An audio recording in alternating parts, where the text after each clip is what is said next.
हर खबर आपकी, आपसे, आपके लिए और उसका असर सब पर। दिन भर की तमाम ताजा घटनाओं की बड़ी खबर सिर्फ न्यूज लिंक पर। निर्भीक, निष्पक्ष, निरंतर।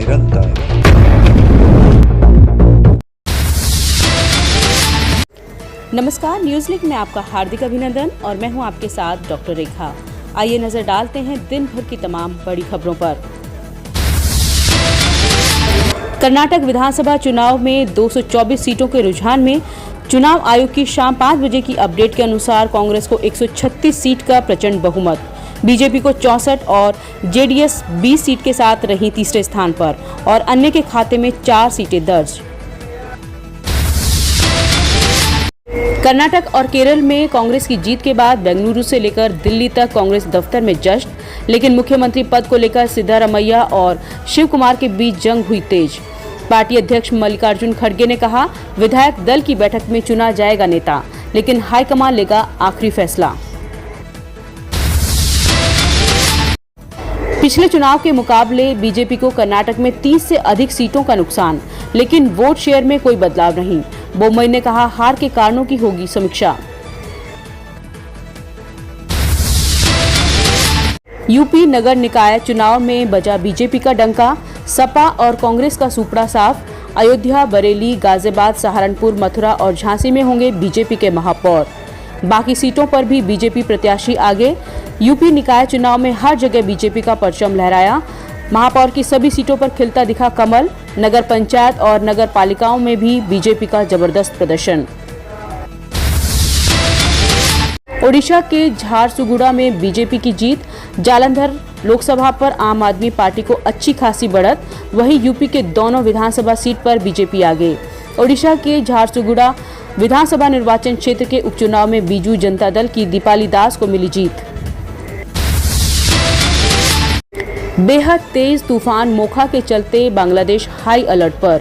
कल बांग्लादेश के दक्षिण पूर्वी तट पर टकराता हुआ पहुंचेगा तूफान मोखा। एहतियात के तौर पर कॉक्स बाजार एयरपोर्ट की सेवाएं बंद।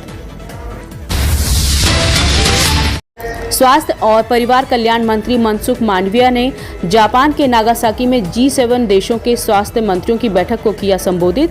मांडविया ने सदस्य देशों को मौजूदा चुनौतियों के प्रति किया आगाह। वित्त मंत्री निर्मला सीतारमण ने जापान में G7 के वित्तीय प्रमुखों के साथ मुद्रास्फीति को नियंत्रण में रखने, ऋण के बोझ से जूझ रहे देशों की मदद करने और वित्तीय प्रणाली को मजबूत करने का लिया संकल्प। G7 देशों के वित्त मंत्रियों और सेंट्रल बैंक के प्रमुखों की 3 दिन की बैठक जापान में निगाता में हुई संपन्न। अल्पसंख्यक कार्य मंत्री स्मृति ईरानी ने हज यात्रियों की सहायता के लिए चयनित 468 कर्मियों के 2 दिन के प्रशिक्षण कार्यक्रम का किया उद्घाटन। इन कर्मियों को इस वर्ष हज पर जाने वाले 2.25 लाख यात्रियों को चिकित्सा और प्रशासनिक सुविधाएं उपलब्ध कराने का दिया जाएगा प्रशिक्षण।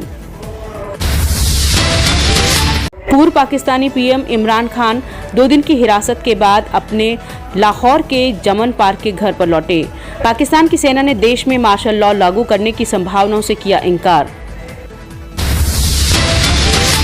भारतीय निशानेबाज रिदम सांगवान बाकू में ISAF विश्व कप के क्वालिफाइंग दौर में महिलाओं की 25 मीटर पिस्टल स्पर्धा में 595 अंक लेकर अब तक का सर्वाधिक स्कोर किया दर्ज।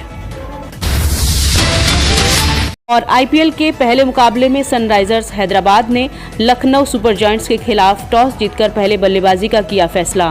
प्लेऑफ की दौड़ से लगभग बाहर हो चुकी दिल्ली कैपिटल्स की टीम का पंजाब किंग्स के साथ होगा मुकाबला। फिलहाल इस बुलेटिन में इतना ही। आप बने रहें न्यूज लिंक के साथ।